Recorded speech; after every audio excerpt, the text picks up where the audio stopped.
My name is Isaac. I go by the moniker That Punk Isaac on social media. I am a videographer, a graphic designer, and I just started doing music this year. Okay. I do a lot. How did you start making flyers? I always liked doodling on paper, like comic covers, like Marvel, like Spider-Man and X-Men. I loved X-Men, so I'm a big X-Men fan. And then I want to say like 2015, right when we graduated, well before we graduated high school, I just got Photoshop and I started messing around with wrestling posters because I'm a big wrestling fan. So I started messing around with wrestling posters and it turned out I was like okay, I was looking at YouTube videos and I taught myself that. So we saw a local wrestling show in Jamaica, House of Glory Wrestling, and it had Rey Mysterio on it. If you don't know Rey Mysterio, he's like the biggest luchador like ever. So I made a fan made poster for the event, and they actually used it, and they were a big fan of it. So I felt like it was a good platform to start off showing my art. So after 2015, I started doing more and more posters for events like that, and I started actually like getting noticed on the community, on the like combat sports and like wrestling community in New York. So like once I did that, I went around to like other wrestling promotions, and I started doing it, and it took off for a good year. It was a good start because everyone was using like the same crappy posters. So I tried throwing in like art and like abstract feel into it, and like movie posters because I love cinematography and films and all that. So I tried mixing like posters with film, and I don't know, it just blew up in the scene, and that's how that started in 2015. Throughout the years, House of Glory, I guess, is like the top promotion in New York, but like I've gotten the chances, I've gotten the opportunities to design for like promotions in like Chicago and Florida, and I think it was like 2016, late 2016. I started working with Evolve Wrestling right before the whole collaboration they have with the WWE, which is like the gold mine of wrestling.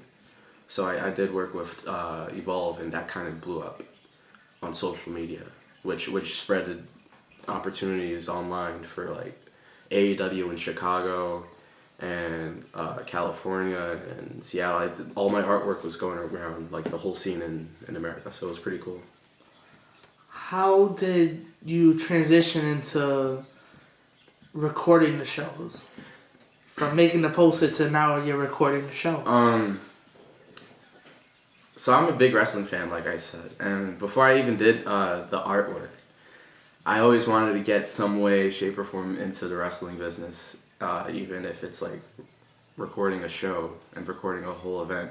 So I DM'd the wrestling promotion that I did the poster for, House of Glory Wrestling. I DM'd them asking if there's any spot for either commentary or camera work, and I like bothered them for like a good 5 days in a row, and they just finally caved in. And they were like, "Sorry, we can't do anything.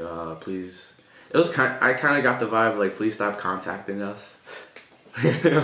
So I looked into that was like before the whole graphic design thing. So after I DM'd them, I think the week after was when they announced the show. I did that, and they liked that, so I used that and I just ran with that. But when I got into video, I think it was the show after that.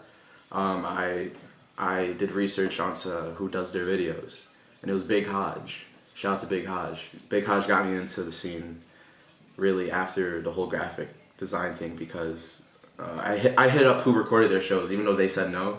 I kind of did a loophole, so I looked up who recorded their shows and I asked if they needed a partner to help them film, and they said yeah, because they had no one. They literally had no one. So I did that, and I started off doing ringside video work like that for House of Glory.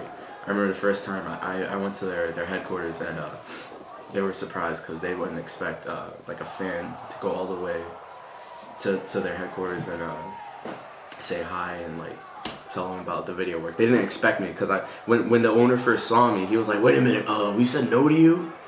about opportunities, but then you're here. You cut out the middleman. Yeah, I did, and Big Hodge just once I got into his team, the rest is history.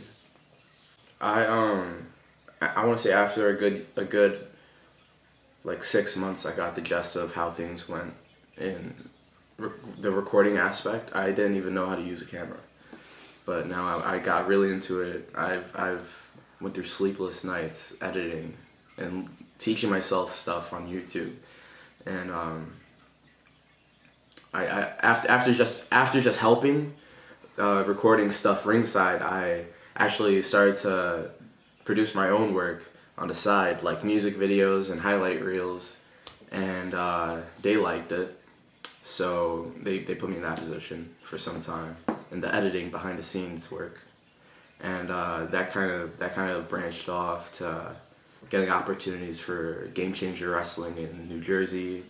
I went to Rhode Island for Wrestling Has a Tomorrow, and just like, I don't know, it's just the power of social media. It's so like insane when you think about it, because you don't expect it.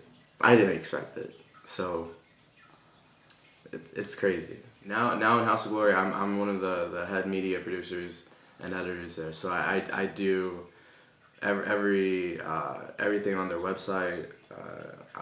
I try to help out their whole design outlook on social media, as well as like flyers and little clips, like highlights and stuff. I'm actually the one like behind the scenes producing the content that they want to present to people worldwide, and it's pretty cool. I've been doing also like working with the talent like in person, which is kind of scary, because a couple months ago I recorded they call little advertisements vignettes in wrestling. So I shot a commercial, a vignette with a wrestler named Loki, and Loki's my favorite wrestler, so I was like shook. So he flew in from out of town, and I think I stood in the headquarters till like midnight for him to come back, and then we shot like I want to say a good 12-second video, and it took like 30 minutes. What I'm trying to say is, you might not like expect something from what you're doing and how big of an impact it could be. You just want to find your niche, and most importantly, just do what makes you happy, you know? And there's nothing that's impossible, as long as you learn and as long as you put your mind into it and constantly research. I think anything's possible.